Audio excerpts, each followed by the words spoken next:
Welcome to our bonus depreciation and QIP update with cost segregation tax planning webinar.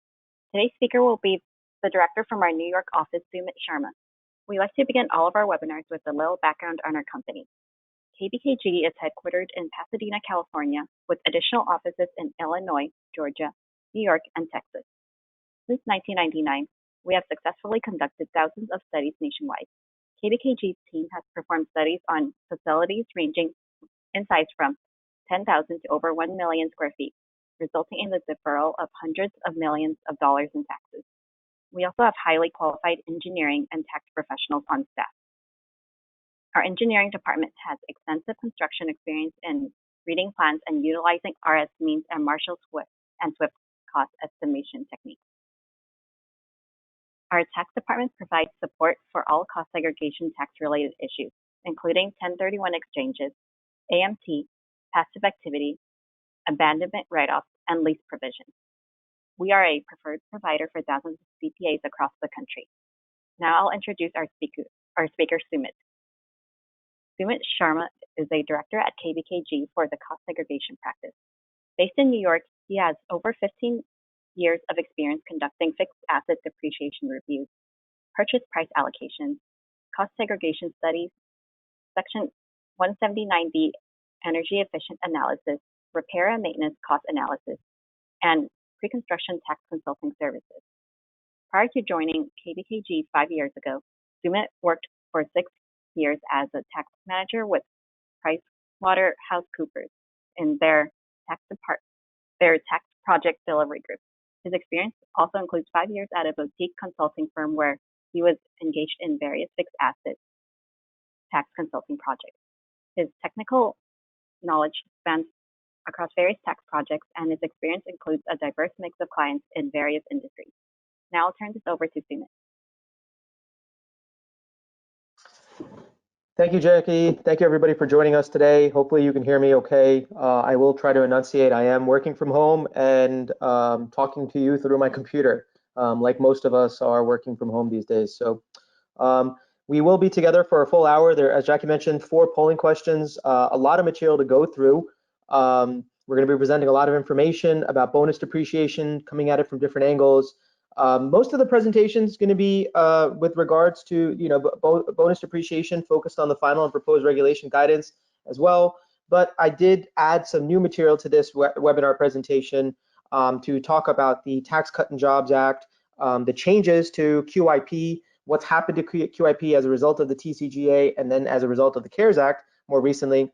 And then finally, we're going to spend some time discussing some of the other, provisions under the law and how they may differentiate, and some of the opportunities that taxpayers and tax preparers can look for when performing cost segregation or generating tax results. So basically, taxpayers that produce or purchase tangible property, they can recover the cost of that property or depreciate the cost of that property over certain class lives.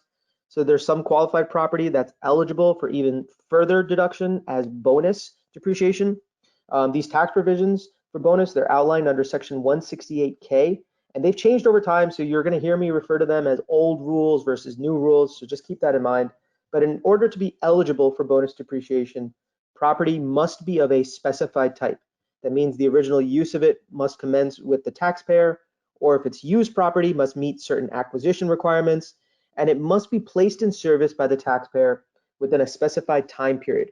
It must be acquired by the taxpayer after September 27th, 2017, and that's for the new rules that we're going to discuss. And if it's acquired before September 27th, 2017, then that's going to be subject to the old rules, and I'll touch upon that. So the Tax Cuts Jobs Act, the Tax Reform Act in 2017, or TCJA, it expanded qualified property eligible for bonus to not only include new property where that original use begins with the taxpayer, but it expanded bonus to used property where the original use didn't begin with the taxpayer who owns that property.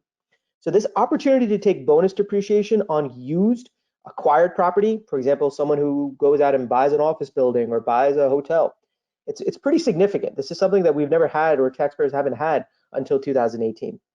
So, it impacts all taxpayers, especially those that are acquiring real estate, as I said.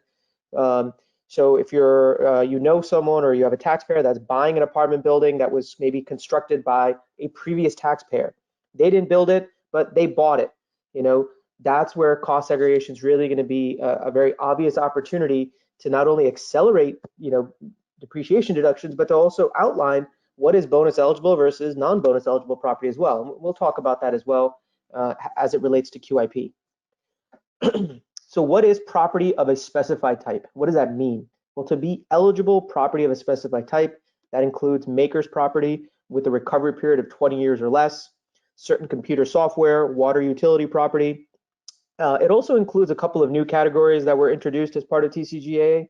So qualified film and television production property, qualified live theatrical production property. But what's very important to note on this slide particularly is that several special asset classifications were removed as a result of the TCJA legislation after 2017. So these include qualified leasehold improvement, qualified restaurant property, qualified retail. So these are asset classifications that we're likely familiar with and we recognize. They had favorable 15-year recovery periods. They were bonus eligible in certain years prior to 2018. But they're all gone. They've all been effective 1/1/18. They are all gone. They no longer exist. We don't have these asset classifications, and they've all been replaced by qualified improvement property. And we're definitely going to spend a lot of time on QIP.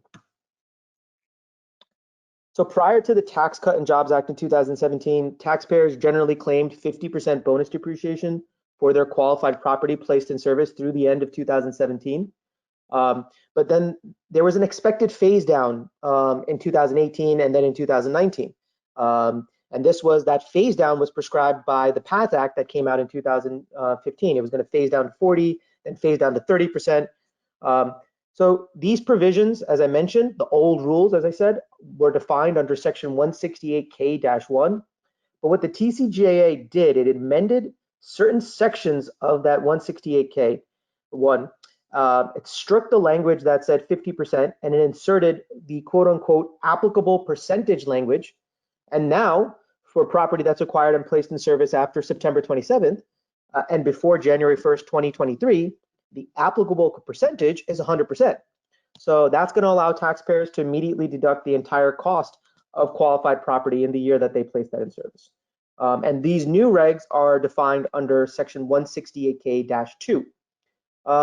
As I mentioned before, if you're dealing with property placed in service prior to September 28th, 2017, then you're going to have to follow the old rules. You're going to have to follow the old regs, 168K-1. Those generally still remain applicable.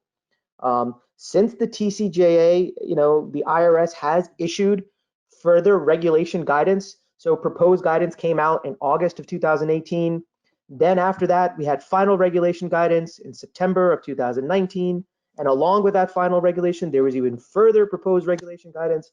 So a lot of proposed regs and guidance, but in general, these regs basically provide clarity to taxpayers on several issues as they pertain to bonus. For example, written binding contract rules, used property, ADS depreciation considerations, things like that. They introduced the component election again in the proposed regs. As I said before, I'm not going to spend too much time discussing these final regs and these proposed regs and all the nuances. We have touched on those issues in prior bonus webinars that are available for download. But the most impactful change that was introduced by the TCJA was to qualified improvement property. And we're going to really talk a lot about that shortly. So again, as I mentioned, property must be acquired and placed in service after September 27, 2017. Two tests, acquired and placed in service, and before January 1st, 2023. That's when your 100% bonus rate is applicable. After that, according to these new laws and regulations, it's scheduled to then phase down 20% each year after that. So then in 2023, it's going to be 80%, 24, 60, and so forth. The bonus rates can be extended an additional year for certain long production period property, or LPPP, and non-commercial aircraft.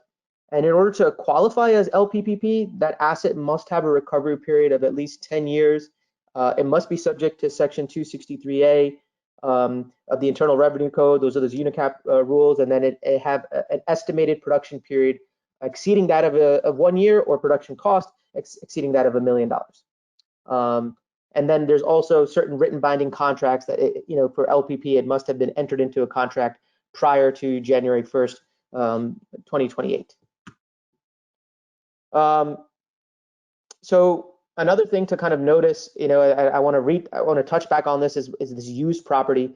So I said before, taxpayers that were acquiring property or were not the original use, they never had this ability to take bonus. But now taxpayers that are buying real estate and buying used property, they do meet this definition or meet the qualification for bonus depreciation. There was some clarifying language that said that, what does it mean when a taxpayer acquires used property? Well, if they meet these certain requirements, that number one, the property was not previously used by the taxpayer or a predecessor. Number two, the property was not acquired from a related party or a component member of a controlled group, or in certain carryover basis transactions.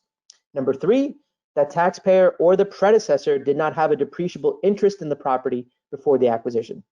Now that word predecessor came up a bunch of times, and they got some feedback. So in September 2019, as I mentioned, with the final regulations that they came out, they provided a clearer definition of what a predecessor is, and you can see that at the very bottom of the slide. Also then in 2010, at that same September 2019 final and proposed regulations, they referenced special rules for fractional interests. I'm not going to get into it again, all the nitty gritty, but I guess the most important thing to understand is that the regulations, they talk about what happens when a taxpayer has a depreciable interest, then they subsequently acquire more interest, or they have a part of interest in a property, they sell it, and then reacquire a different portion of the property.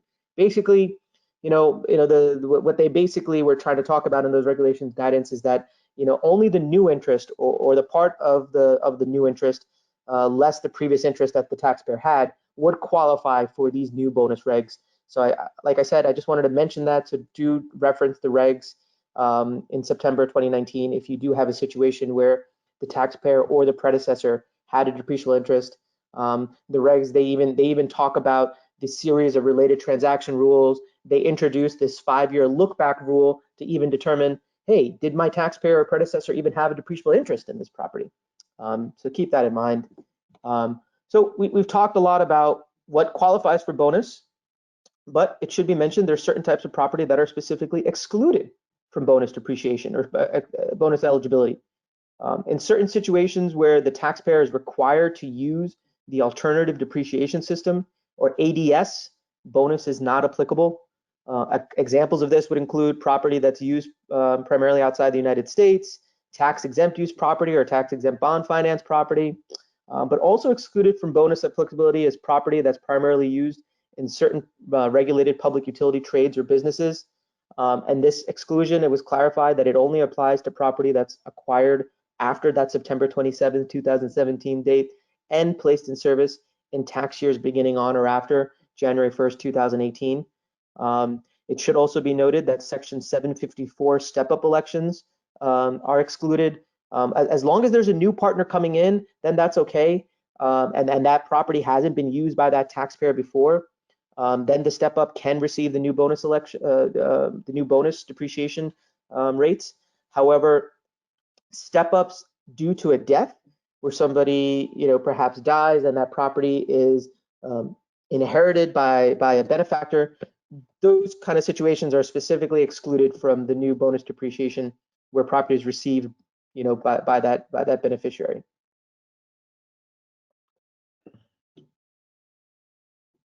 So some other property exclusions, these are for property that have floor plan financing. So property that is used in a trade or business that has floor plan financing indebtedness, especially if that floor plan financing indebtedness and interest related to such indebtedness is taken into account under the specific code section 163J1C. Those are going to be like your auto dealerships, farm equipment vendors, things like that kind of have that floor plan financing. That's probably the most common example. So where there are unique entity setups, or for example, where the dealership has an operating entity that actually operates the dealership and has that floor plan financing indebtedness, versus a real estate holding company that perhaps actually, holds the real estate assets that operating entity leases from. The real estate holding company can still take advantage of bonus depreciation, because they're not the ones that actually have the floor plan financing indebtedness, and are taking that into account. And that was clarified actually, I think, in the final regs after the bonus rules came out. So that's pretty common. We do see that a lot with dealerships where there's an operating entity and a real estate holding company. So it's not exactly a loophole, but the 2019 proposed regs, they also provide rules that floor plan interest it's not considered taken into account by the taxpayer for a particular tax year if the sum of the interest business income for the tax year and 30% of the adjusted taxable income for the tax year equals or exceeds that of the business interest as defined, as I said, in Code Section 163J. So in order to be bonus eligible, I stressed it many times, property generally needs to be acquired and placed in service after September 27th, 2017 and before January 1st, 2023. So it's a two-part test. And on these next couple slides, we're really going to dive into these two parts. So when determining placed in service dates, the new regs are pretty much generally the same as the formal rules and as we're kind of familiar with. When something is being newly constructed, for example, an office building or an apartment building that's newly being constructed, we're normally going to look to that certificate of occupancy date, to define when is that building to be placed in service.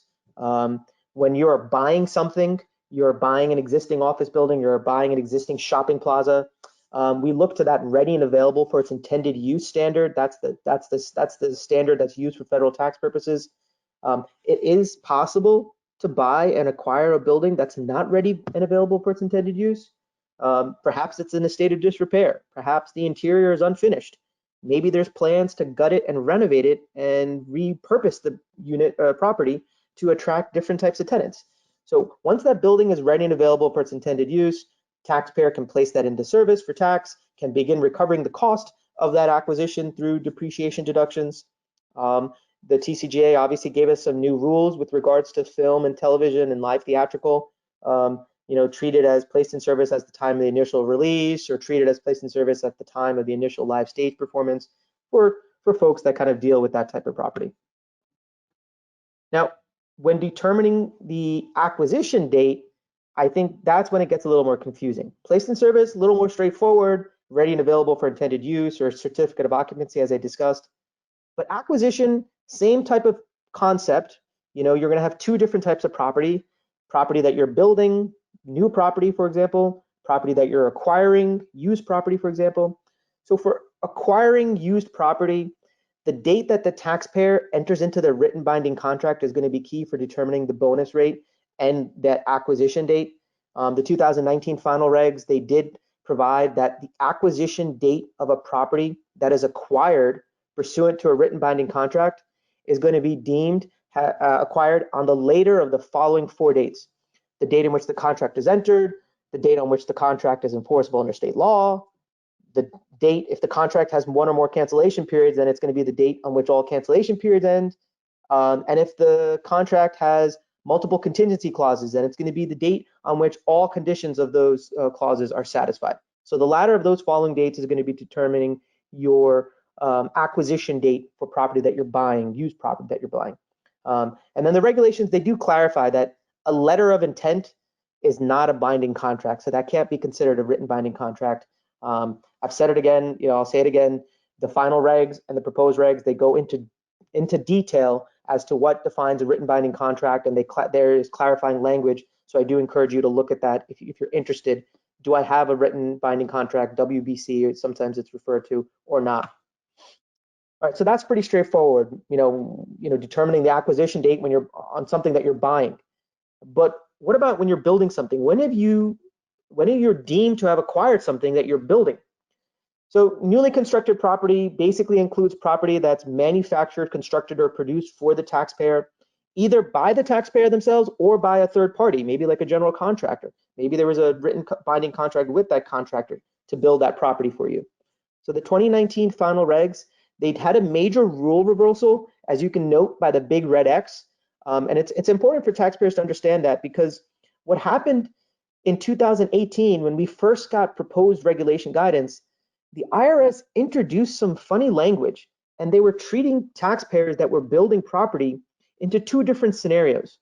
And so basically they were saying that if you were a taxpayer that was building property via a written binding contract with a third party, you're one type of taxpayer, versus if you were a taxpayer building the property for yourself by yourself.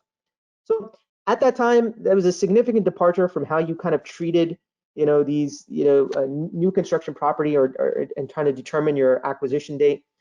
So what the final regs did is they X that language, they canceled it out, and they said, listen, we're going to go back to the way we were treating it before, whether you're building it yourself or whether you hired a general contractor. It's self-constructed property, and therefore it's deemed acquired when you, the taxpayer, begins the manufacturing, construction, or production of that property. So when does that happen? Well, that manufacture, construction, production happens when the taxpayer has incurred physical work of a significant nature. There's an optional safe harbor that's provided to help determine, when have I met that threshold for physical work of a significant nature? And most taxpayers in that safe harbor, they use this 10% threshold. So when the taxpayer has incurred 10% or more of the hard construction costs, then they are deemed to have passed that threshold, and they are deemed to have acquired that property that they are building. So once again, two very important standards to determining your bonus applicability. In order to get the 100%, you must have acquired and placed in service that asset before after September 27, 2017. If you did not acquire that asset, if you're talking about a project that is now getting placed in service in the year 2020, this construction has been going on for 3 years. It started back in 2017, early 2017. Then you may be subject to those old bonus rules because you don't meet both of those requirements. So double check, when did construction start? When did you acquire the property? Just because something is getting finished now and getting placed in service now in 2020 or getting placed in service in 2019 doesn't necessarily qualify it for 100%. You have to remember acquisition. So the next part of the webinar, I really wanted to dive into qualified improvement property, and why, why did I do that is because we're getting a lot of questions on QIP, and you'll understand why things have recently changed as a result of the CARES Act that was introduced just a couple months back. And so I wanted to spend some time because it does actually have an interplay with bonus depreciation. So once again, let's start with a little bit of a refresher. Qualified improvement property was introduced to us as part of the PATH Act back in 2015. QIP was effective in 2016 and onward. So we've had QIP for several years now. As discussed before, several of those special asset classifications, leasehold improvement, restaurant, retail property, they were all removed as part of the TCJA with the intention that QIP would replace all of them. So what is QIP? Qualified improvement property, they're improvements made by the taxpayer to the interior of a building after the building was originally placed in service, and they must be made to a commercial non-residential building. They cannot be for elevator, escalator, or expansion, basically any components that are structural in nature. QIP can't apply to that. QIP is really for more of those finish related interior type of work. The definition has a lot of similarities to leasehold improvements, but it's not the same. In fact, I would say QIP is a little bit more broad. It doesn't have to be completed pursuant to a lease. So for example, leasehold improvement property, back in the day, it had to be between a landlord and a lessee. So it had to be for leased property or a leased space. But now QIP can apply to the lobby, the common area of the building. Maybe if the owner occupies the building themselves, so there's no lease between the owner and himself. So the owner improvements or those improvements within the owner space can qualify for QIP. Also, leasehold improvement property had a restriction that it could only apply to buildings that were 3 years or older. QIP removed that restriction as well. QIP can be improvements to a building any point after that building was, originally placed in service, regardless of that taxpayer was the original person to place it in service. So like we're saying, these people that are acquiring or buying office buildings, so taxpayer may buy an office building, and then in the year or 2 years after they buy the building, maybe in the same year, they're making improvements to that office building that they've bought. They can have, those improvements may qualify for QIP because that office building was originally placed in service by somebody at some point in time previously. So prior to 2018, QIP, it was recovered over 39 years. It was 50% bonus eligible. There was a brief period, in that final sort of transition window at the end of 2017, between September 27th and the end of December 31st, 2017, where the regulations did confirm that QIP that was acquired and placed in service in that narrow transition window was briefly eligible for 100% bonus, even though it was recovered over 39 years. But the larger issue that I alluded to earlier was that when the TCJA came out, it removed QIP language from the list of property of a specified type that we were talking about before. Then, in the haste in which the law was written, it failed to add clarifying language of congressional intention to treat QIP as a 15-year recovery period. So then as such, after the TCJA came out, there was many taxpayers that completed and filed returns for 2018 and 2019 with QIP as one, a 39-year asset, and two, not bonus eligible, which is, it was a sad situation, especially considering, Congress's intention. And it was widely understood at that time that the IRS or, Congress needed to pass a technical correction and to the law in order for it to match with the congressional intention. But months and quite honestly years went by where it was quite vague and quite uncertain whether there was ever going to be a technical correction. As we all know, there's a lot of sort of infighting in Washington, but under unprecedented economic realities, and with the coronavirus pandemic and then the CARES Act, we have this change. So then on March 27th, 2020, basically the government signed into law the Coronavirus Aid, Relief, and Economic Securities Act. I actually didn't even know what it stood for. I just know it as the CARES Act, to provide many Americans and this economic and tax relief. So with the passage of the CARES Act, what the Congress did is it basically addressed this much anticipated technical correction or retail glitch, as you can say. It was actually honestly sometimes referred to as the retail glitch because a lot of retailers were petitioning and lobbying the IRS to fix this. So what the CARES Act does is it provides a technical correction for the depreciable tax life for QIP. It changes the tax life of QIP from 39 years to 15 years, and it makes that correction retroactive.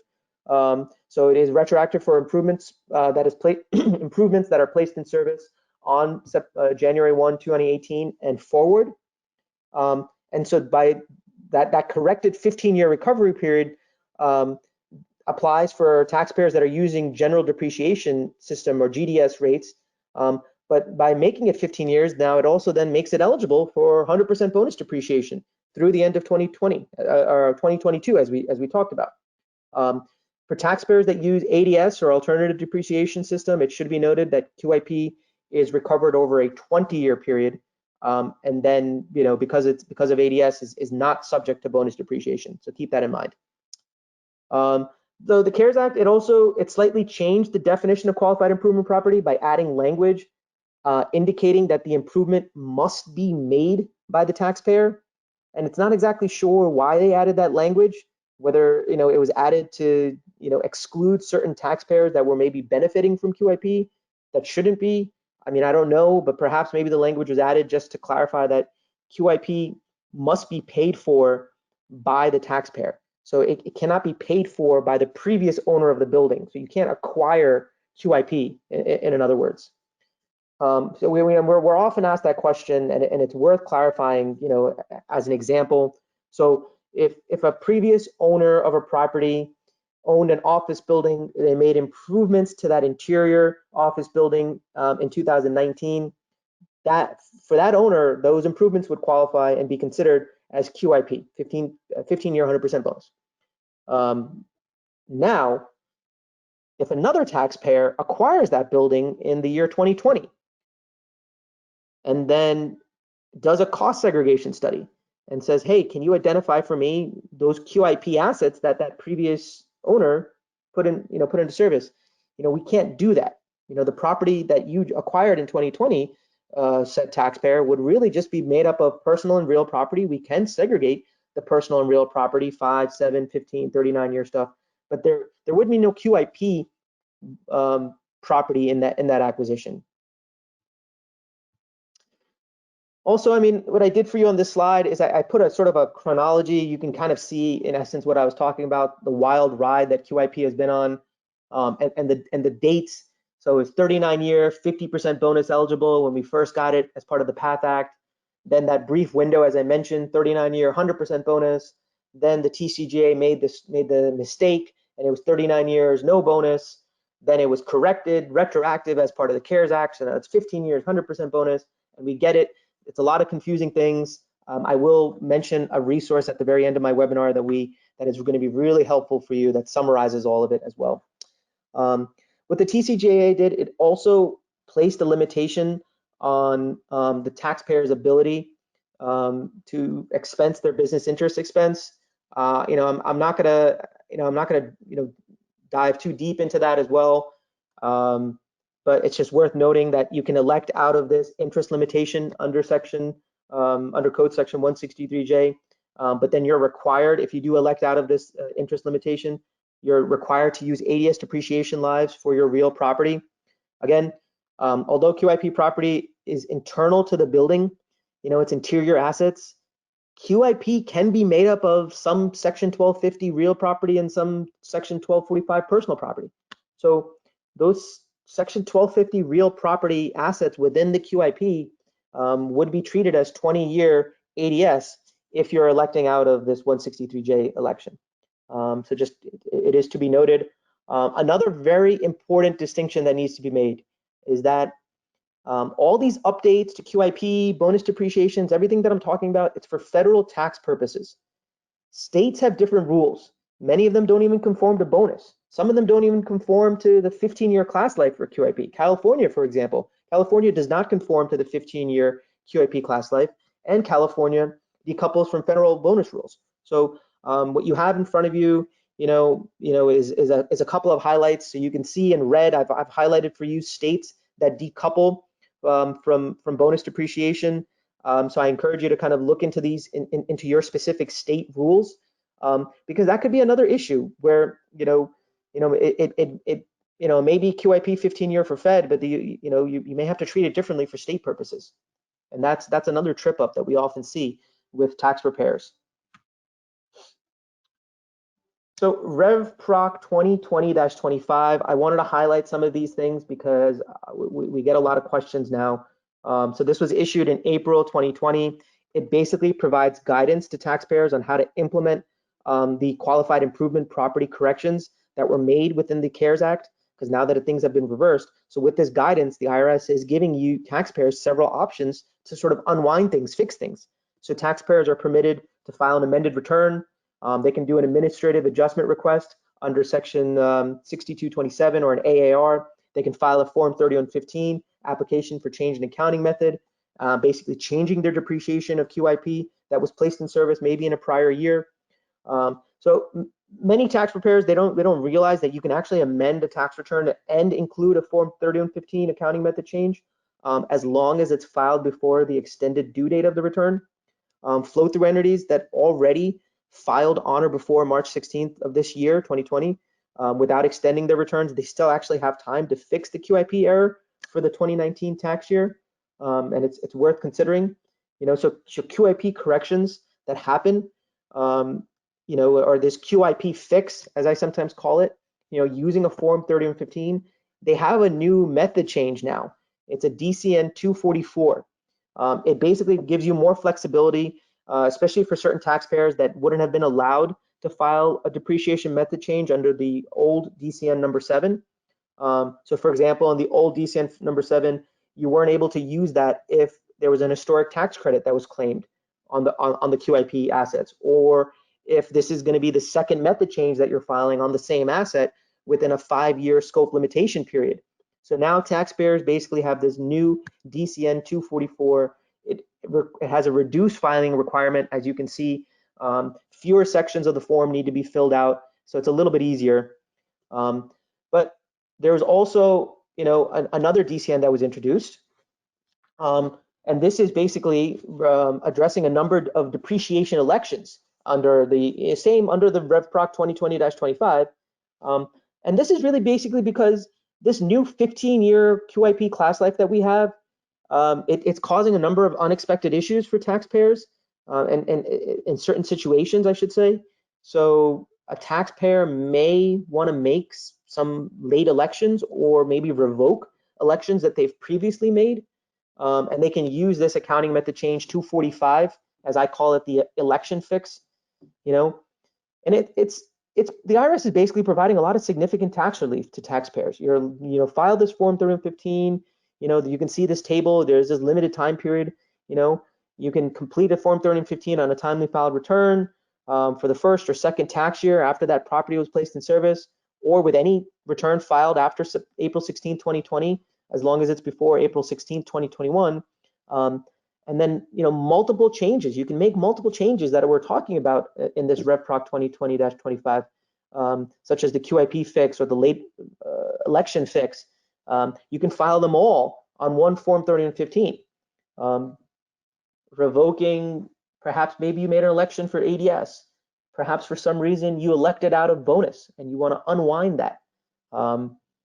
In 2017, when the applicable 100% bonus depreciation rate was changing, you were able to make an election to just say, you know what, for all my property in 17, I just want to use the 50% rate.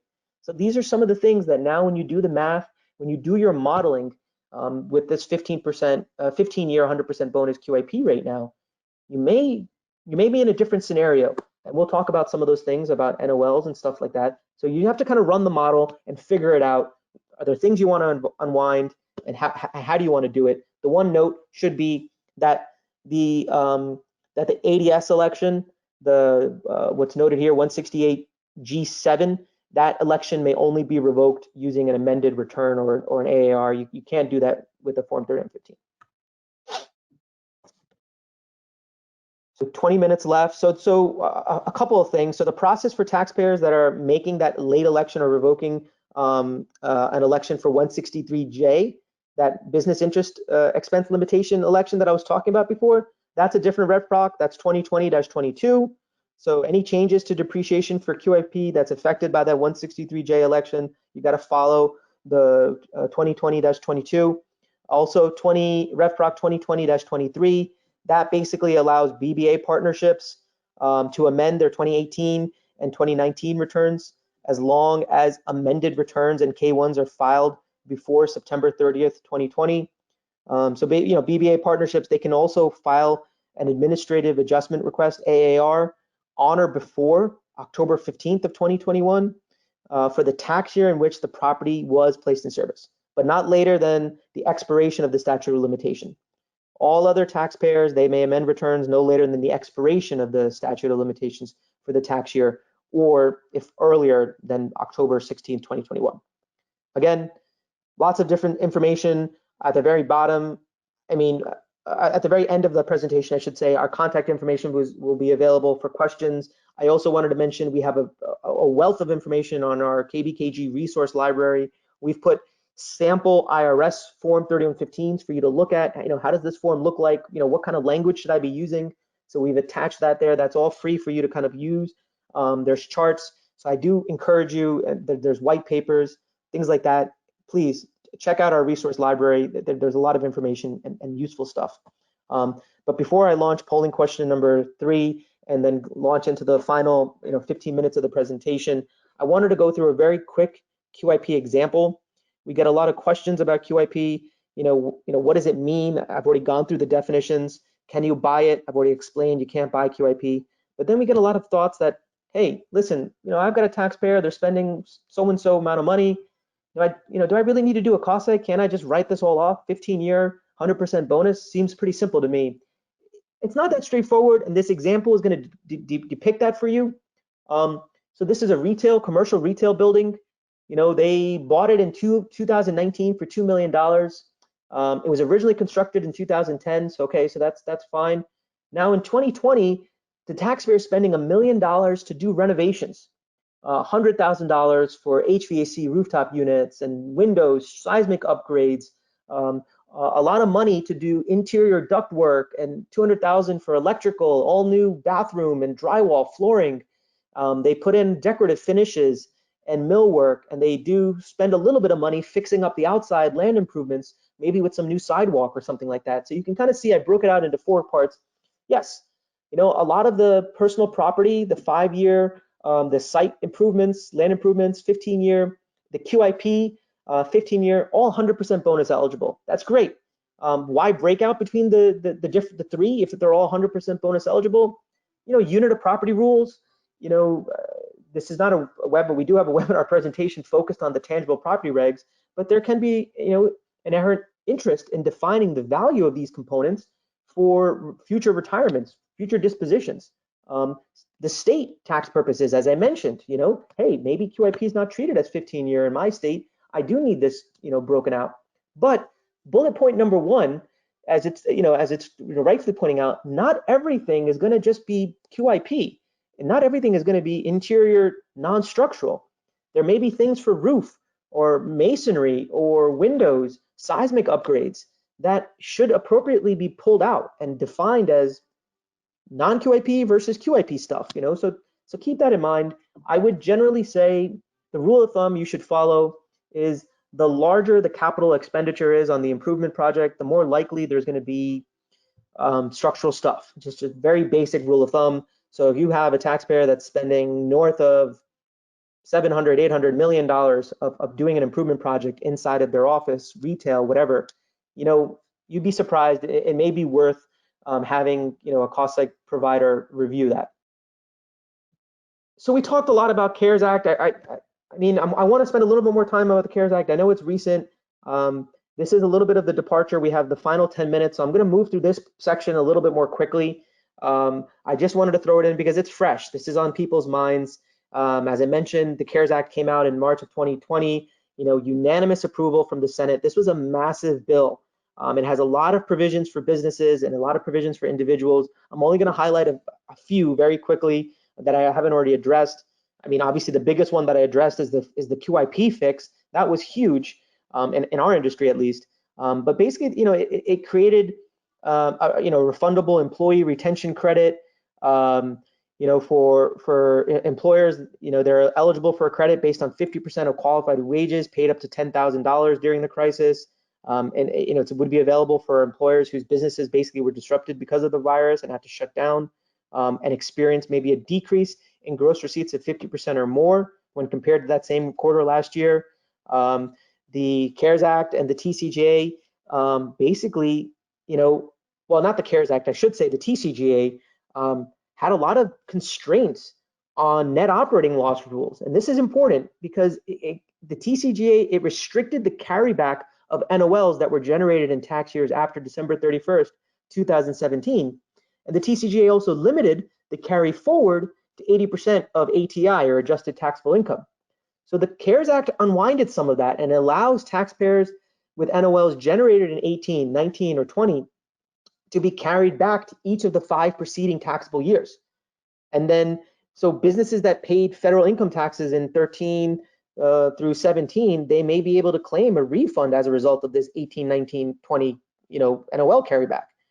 In addition to the 5-year carryback, the CARES Act also suspended that 80% limit on the carry forwards and allows NOLs to fully offset taxable income until the end of 2020. So this is great. This is really good news. And the provision also, it modified the loss limitations that were applicable to pass-through businesses and sole proprietors, so they can also benefit from these carryback rules.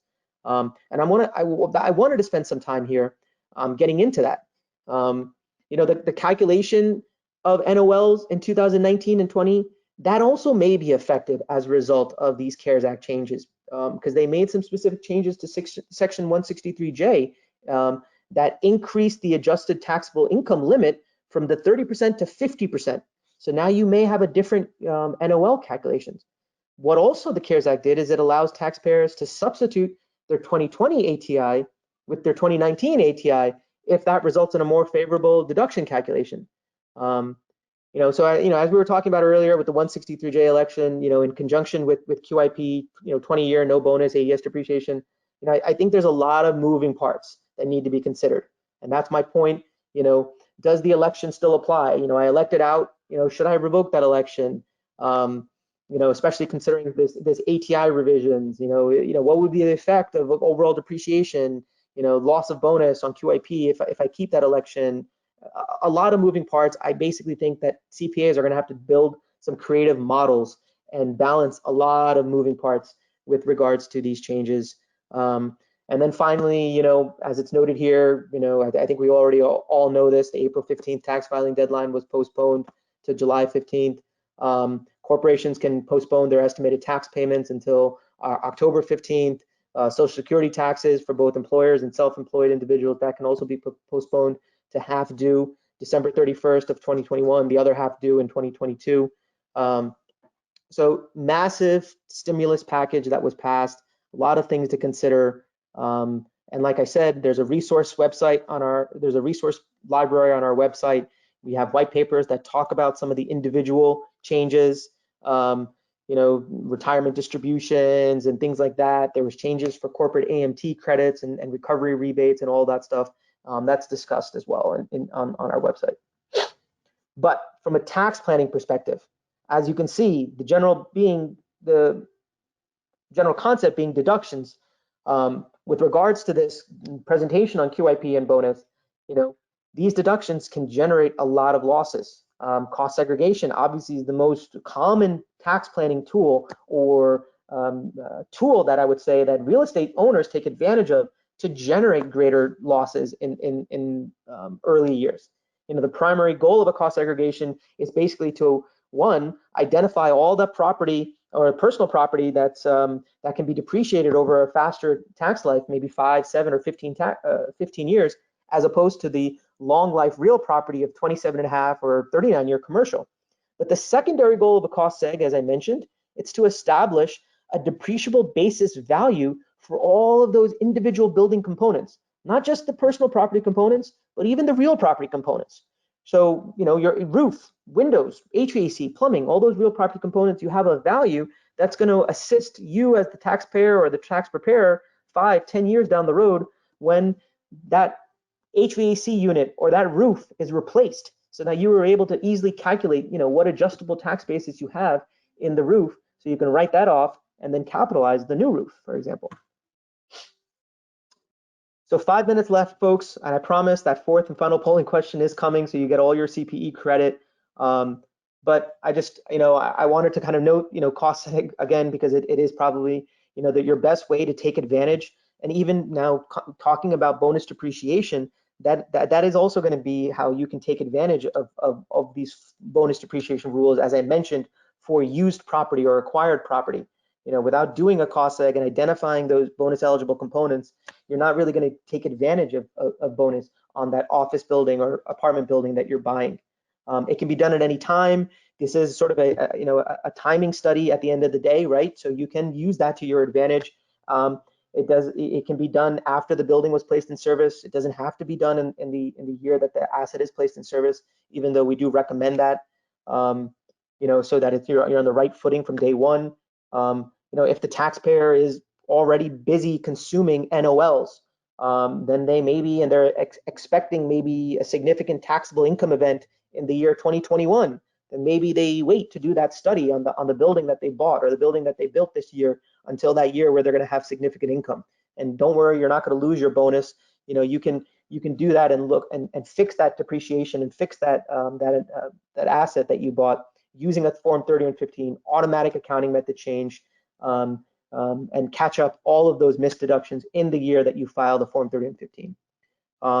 I would say, before I move to the next slide, just a general rule of thumb, as I told you about QIP, same thing sort of applies here. The larger the basis, the more obvious, the tax savings and benefits will be. But the general rule of thumb that we advise is, if your taxpayer is spending, $750 to $1 million or more, you'll be surprised.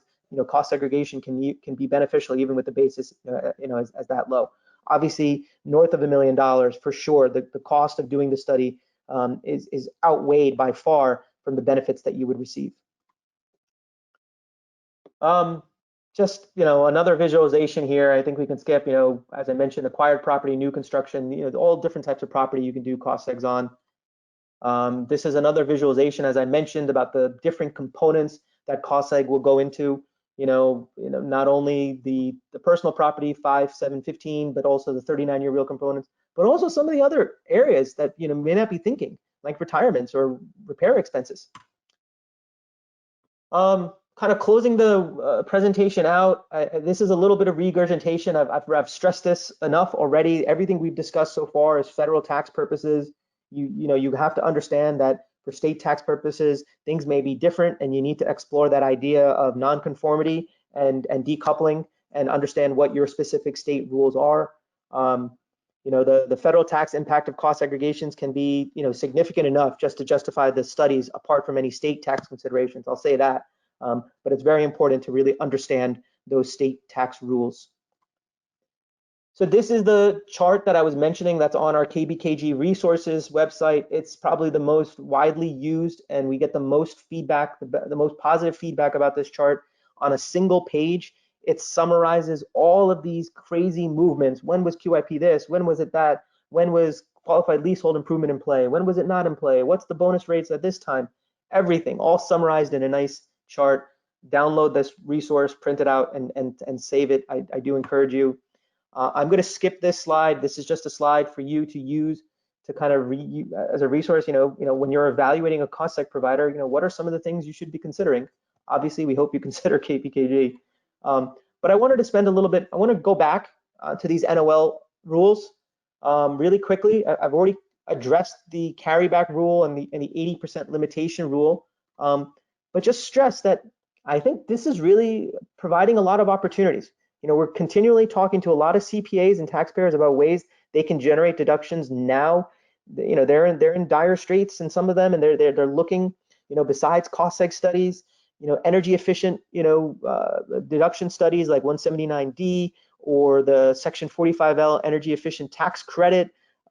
If they're an asset intensive client, they have lots of assets, lots of properties, maybe a fixed asset depreciation review for misclassifications, ghost assets, repair maintenance, just ways that we can help them and generate deductions, a lot of creative ways. Obviously, the repair research and development tax credit is a huge one. We do a lot of work there as well, and that can help lower your tax liability. But I know, and I apologize, this was one of the things I was hoping to sort of get into, but general concept, time value of money. Carry forwards are more valuable than carrybacks are more valuable than carry forwards. You got to remember as well, when you're building these models that I'm talking about, that tax rates were higher back then. So a tax refund from 2016 to 2017 is more valuable. But that being said, you can elect to forego the carryback and carry forward. So a lot of information. It is 5 o'clock. I am going to launch the polling question. This is a case study that I added in at the very last minute. I don't have time to go through this case study with you, but just review this case study when you download our slides. It's a unique situation, especially as it relates to the R&D tax credit, that can be very unique in a way where you're taking these NOL carrybacks and actually, opening the door for even further opportunities.